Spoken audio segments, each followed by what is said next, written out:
बांग्लादेश एक ऐसा देश जो क्रांति से पैदा हुआ था, आज अनिश्चितता के कगार पर खड़ा है। हाल की घटनाओं ने देश के नाजुक लोकतंत्र पर एक लंबी छाया डाली है। सैन्य हस्तक्षेप का जाना पहचाना साया मंडरा रहा है, जो एक अशांत अतीत की यादें ताजा करता है। सरकार की एक विवादास्पद नीति के कारण भड़के विरोध प्रदर्शन एक राष्ट्रव्यापी आंदोलन में बदल गए हैं। इस उथल पुथल के केंद्र में एक बुनियादी सवाल है, क्या बांग्लादेश राजनीतिक हिंसा और सैन्य तख्तापलट के चक्र से मुक्त हो सकता है? दुनिया सांस रोक कर देख रही है, उम्मीद कर रही है कि यह देश स्थिरता और शांति की राह पर वापस लौट सके।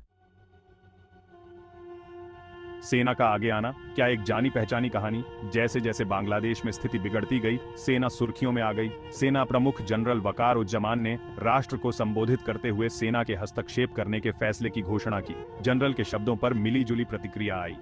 कुछ लोगों ने सेना को अशांति को दबाने में सक्षम एकमात्र ताकत के रूप में देखा, जबकि अन्य ने सेना के इरादों के बारे में गहरे संदेह व्यक्त किए।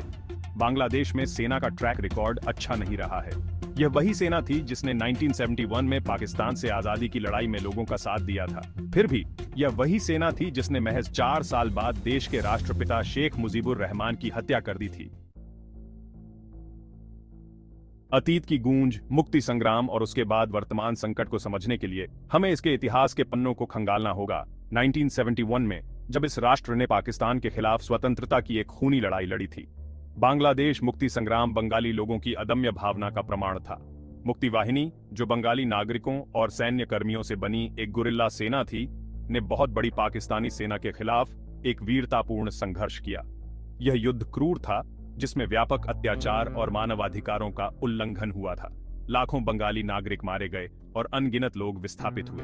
9 महीने की भीषण लड़ाई के बाद 16 दिसंबर 1971 को पाकिस्तान ने आत्मसमर्पण कर दिया और बांग्लादेश एक स्वतंत्र राष्ट्र के रूप में उभरा। यह जीत बड़ी मुश्किल से हासिल हुई थी, जो एक बड़ी मानवीय कीमत पर हासिल हुई थी। हस्तक्षेप का एक इतिहास, तख्तापलट और अशांति। बांग्लादेश का इतिहास राजनीतिक उथल-पुथल और सैन्य हस्तक्षेप से भरा हुआ है। आजादी का उत्साह अल्पकालिक साबित हुआ। 1971 में स्वतंत्रता प्राप्ति के बाद देश ने एक नई शुरुआत की उम्मीद की थी। मुक्ति के ठीक 4 साल बाद त्रासदी आई। प्राकृतिक आपदाओं और आर्थिक संकटों ने देश को झकझोर दिया। 15 अगस्त 1975 को सेना के असंतुष्ट अधिकारियों के एक समूह ने एक खूनी तख्तापलट में शेख मुजीबुर रहमान की हत्या कर दी। यह घटना बांग्लादेश के इतिहास में एक काला अध्याय बन गई। इस हत्या ने बांग्लादेश को राजनीतिक अस्थिरता और सैन्य शासन के दौर में धकेल दिया। देश में अराजकता फैल गई और लोगों का विश्वास टूट गया। इस तख्तापलट ने मार्शल लॉ का युग शुरू किया, जिसमें सेना ने सरकार का सीधा नियंत्रण अपने हाथ में ले लिया। लोकतंत्र की उम्मीदें धूमिल हो गईं। देश ने सैन्य तानाशाही की एक श्रृंखला देखी, जिनमें से प्रत्येक दमन और मानवाधिकारों के हनन से चिह्नित थी। जनता की आवाज को दबा दिया गया। तख्तापलट और जवाबी तख्तापलट आम हो गए, लोकतंत्र की नाजुक नींव को नष्ट कर दिया। राजनीतिक स्थिरता एक सपना बनकर रह गई। एक समय मुक्तिदाता कहे जाने वाले सेना सत्ता पर अपनी पकड़ मजबूत करते हुए अत्याचारी बन गए। उन्होंने अपने ही लोगों पर अत्याचार किया। हिंसा और अस्थिरता के चक्र ने बांग्लादेश पर भारी असर डाला। देश ने एक लंबी और कठिन यात्रा शुरू की, जिसमें स्थिरता और शांति की तलाश जारी रही। शेख हसीना का उदय। एक वंश चुनौतीपूर्ण उथल पुथल के बीच शेख मुजीबुर रहमान की सबसे बड़ी बेटी शेख हसीना वाजेद के रूप में आशा की किरण उभरी। उनके पिता के आदर्शों को आगे बढ़ाते हुए उन्होंने अपने परिवार की विरासत को जीवित रखा। 1975 के नरसंहार में बच गई हसीना 1981 में निर्वासन से बांग्लादेश लौटी। उन्होंने लोकतंत्र बहाल करने की ठान ली थी। अपने निर्वासन के दौरान उन्होंने अंतर्राष्ट्रीय समर्थन जुटाया और अपने देश की स्थिति को बेहतर बनाने के लिए काम किया। हसीना के नेतृत्व में अवामी लीग बांग्लादेशी राजनीति में एक शक्तिशाली शक्ति के रूप में फिर से उभरी। उन्होंने अपने समर्थकों को एकजुट किया और एक मजबूत राजनीतिक आंदोलन का निर्माण किया। उन्होंने सैन्य शासन से डराने धमकाने का डटकर सामना करते हुए लोकतंत्र की बहाली के लिए अथक प्रचार किया। उनके साहस और दृढ़ संकल्प ने उन्हें एक राष्ट्रीय प्रतीक बना दिया। 1990 में वर्षों के संघर्ष के बाद बांग्लादेश के लोग सैन्य तानाशाही को उखाड़ फेंकने में सफल रहे। यह एक ऐतिहासिक क्षण था जिसने देश के भविष्य को बदल दिया। स्वतंत्र और निष्पक्ष चुनाव हुए और शेख हसीना के नेतृत्व में अवामी लीग सत्ता में आई। यह उनकी कड़ी मेहनत और अडिग विश्वास का परिणाम था। हसीना ने आम बांग्लादेशियों के जीवन को बेहतर बनाने के उद्देश्य से आर्थिक और सामाजिक सुधारों के एक महत्वाकांक्षी एजेंडे की शुरुआत की। उनके सुधारों ने देश की अर्थव्यवस्था को मजबूत किया और सामाजिक न्याय को बढ़ावा दिया। विरोध प्रदर्शन शुरू। एक विभाजित राष्ट्र। बांग्लादेश में हालात दिन ब दिन बिगड़ते जा रहे हैं। शेख हसीना के नेतृत्व में प्रगति के बावजूद बांग्लादेश गहराई से विभाजित रहा। राजनीतिक और सामाजिक विभाजन ने देश को अस्थिर कर दिया। तनाव सतह के नीचे खदबदाता रहा, जिससे उबाल आने का खतरा बना रहा। यह तनाव हर क्षेत्र में महसूस किया जा सकता है। विरोध प्रदर्शनों का मौजूदा दौर सरकार की एक विवादास्पद नीति से शुरू हुआ, जिसने लहर पैदा कर दी। सरकारी नौकरियों में स्वतंत्रता सेनानियों के बच्चों के लिए कोटा की शुरुआत। इस नीति ने में असंतोष को जन्म दिया। बलिदानों का सम्मान करने के इरादे से इसे कई लोगों ने भेदभावपूर्ण माना।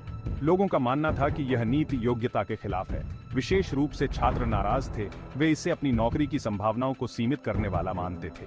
उनका गुस्सा सड़कों पर साफ दिखाई दे रहा था। वे कोटा प्रणाली को तुरंत वापस लेने की मांग को उनकी मांगें स्पष्ट और जोरदार थीं। शांतिपूर्ण ढंग से शुरू हुए विरोध प्रदर्शन जल्द ही हिंसक हो गए।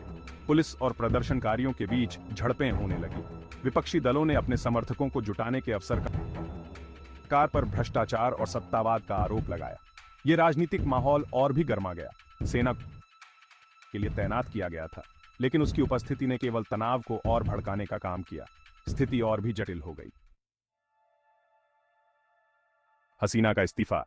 एक निर्णायक मोड़। जैसे जैसे विरोध प्रदर्शन तेज होते गए, शेख हसीना पर पद छोड़ने का दबाव बढ़ता गया। विपक्ष ने उन पर शासन करने में अक्षम होने का आरोप लगाते हुए तत्काल इस्तीफे की मांग की। अंतर्राष्ट्रीय समुदाय ने बिगड़ती स्थिति पर चिंता व्यक्त की। इस्तीफे की तारीख को शेख हसीना ने प्रधानमंत्री पद से अपने इस्तीफे की घोषणा की। इस खबर से पूरे देश में हड़कंप मच गया। कई लोगों के लिए यह एक युग का अंत था। हसीना के फैसले को कुछ लोगों ने आगे रक्तपात रोकने के लिए एक निस्वार्थ कार्य के रूप में देखा। दूसरों ने इसे बाद में फिर से संगठित होने और अपने अधिकार का दावा करने के लिए एक रणनीतिक वापसी के रूप में देखा। जनता की प्रतिक्रिया, अनिश्चितता और बेचैनी। शेख हसीना के इस्तीफे की खबर आग की तरह फैल गई, जिससे मिली-जुली प्रतिक्रियाएं आईं। कुछ लोगों ने इसे प्रदर्शनकारियों की जीत मानते हुए इस खबर का जश्न मनाया। दूसरों ने भविष्य को लेकर चिंता व्यक्त की। अनिश्चित है कि हसीना के बाद का दौर क्या होगा। ढाका की सड़कें, जो कभी विरोध प्रदर्शनों से भरी रहती थीं, अब भयानक रूप से शांत थीं। अनिश्चितता साफ दिखाई दे रही थी। अंतर्राष्ट्रीय समुदाय की प्रतिक्रिया। शांति और संयम की अपील। अंतर्राष्ट्रीय समुदाय ने चिंता के साथ घटनाओं को होते देखा। विदेशी सरकारों और अंतर्राष्ट्रीय संगठनों ने सभी पक्षों से संयम बरतने और बातचीत में शामिल होने का आग्रह किया। संयुक्त राज्य अमेरिका और यूरोपीय संघ ने संवैधानिक शासन में तुरंत वापसी का आह्वान किया। संयुक्त राष्ट्र महासचिव ने गहरी चिंता व्यक्त की और शांति का आह्वान किया। इस बात को व्यापक मान्यता मिली कि आगे किसी भी तरह की वृद्धि के विनाशकारी परिणाम हो सकते हैं। अनिश्चित भविष्य। लोकतंत्र एक चौराहे पर। जैसे ही बांग्लादेश इस अशांत दौर से गुजर रहा है, उसके लोकतंत्र का भविष्य अधर में लटका हुआ है। देश एक ऐसे मोड़ पर खड़ा है जहां उसे बातचीत और अराजकता के बीच चयन करना है। आगे की चुनौतियां कठिन हैं। सेना को राजनीतिक प्रक्रिया में हस्तक्षेप करने के प्रलोभन का विरोध करना चाहिए। बांग्लादेश के लोकतांत्रिक परिवर्तन का समर्थन करने में अंतर्राष्ट्रीय समुदाय की महत्वपूर्ण भूमिका है। अंततः बांग्लादेश के लोकतंत्र का भाग्य उसके लोगों के हाथों में है। आगे का लंबा रास्ता। उपचार और समाधान। बांग्लादेश के लिए आगे का रास्ता लंबा और कठिन है। अतीत के घावों को भरने के लिए समाज के सभी वर्गों के ठोस प्रयासों की आवश्यकता होगी। समाधान की प्रक्रिया अतीत के साथ ईमानदार व्यवहार से शुरू होनी चाहिए। मानवाधिकारों के हनन के दोषियों को जवाबदेह बनाया जाना चाहिए। साथ ही क्षमा और समझ की भावना को बढ़ावा देना आवश्यक है। अधिक सहिष्णु और समावेशी समाज के निर्माण में शिक्षा महत्वपूर्ण भूमिका निभाएगी। युवाओं को लोकतंत्र और मानवाधिकारों के महत्व के बारे में सिखाया जाना चाहिए। अंतर्राष्ट्रीय समुदाय अधिक शांतिपूर्ण भविष्य का निर्माण करने के बांग्लादेश के प्रयासों का समर्थन कर सकता है। साहस और दृढ़ संकल्प के साथ बांग्लादेश के लोग अपने सामने आने वाली चुनौतियों का सामना कर सकते हैं।